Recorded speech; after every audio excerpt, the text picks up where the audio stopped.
One thing that can be said with a substantial amount of authority is that the 45 ACP cartridge is an extremely capable self-defense round. Even though it spits out a pretty big chunk of lead, it's not often accused of producing excessive recoil. For home and personal defense purposes, the 45 ACP has been used very successfully for well over 100 years. The round was designed in conjunction with the Colt 1911 pistol, which is legendary in its own right.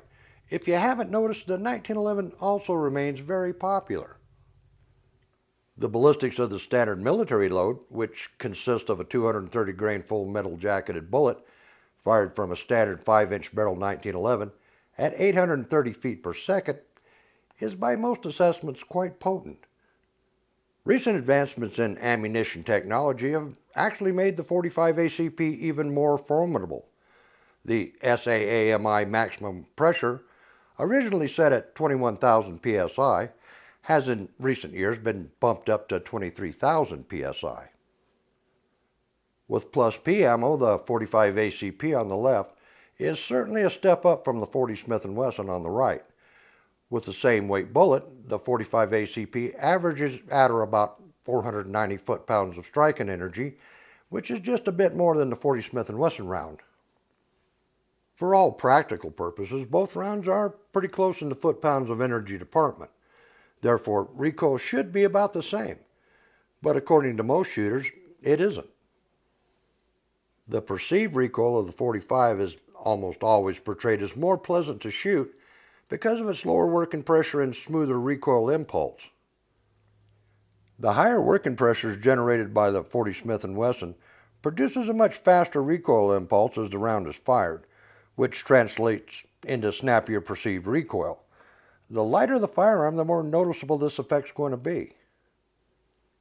Over the last 100 years, the 45 ACP round has managed to find a home in every kind of firearm imaginable, not only handguns, but also in rifles and carbines. The Thompson is one of the more historically notable 45 caliber firearms. There's a lot of history attached to the Thompson, as well as good and bad notoriety, which is a lengthy topic for a future video. Prohibition era gangsters and police departments alike favored the Thompson as their weapon of choice. During that time, the newly formed FBI also adopted the Thompson, mostly out of necessity. Apparently they got tired of being outgunned by the gangsters.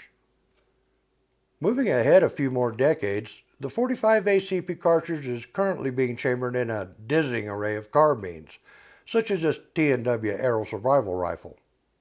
I originally picked up this lightweight takedown carbine chambered for 10mm. I also recently purchased a 45 caliber conversion kit for it, which consists of a 45 caliber bolt head and new barrel. Simply swapping out the bolt head and installing the 45 ACP barrel is all that's really required to change calibers. Since I have plenty of extra magazines for my Glock 21, I didn't need to buy any additional magazines. By the way, I know a number of you have asked for an update on this particular carbine, and that will be coming up pretty soon, so be sure to watch for that update. As far as handguns go, every major firearm manufacturer offers models chambered in 45 ACP. The funny thing is, you keep hearing those gum-flapping self-styled internet gun gurus and forum tactitards professing that the 45 ACP is an antiquated cartridge that's on its way out. My advice? Steer clear of those low wattage bulbs. They really aren't all that bright. The 45 ACP and the guns that fire it aren't going anywhere.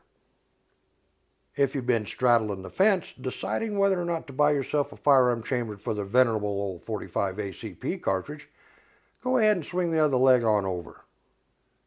This round is capable of doing just about any task you might ask of it. As a potent home and personal defense round, you'll be hard-pressed to beat it. Well, that pretty much winds things up for today.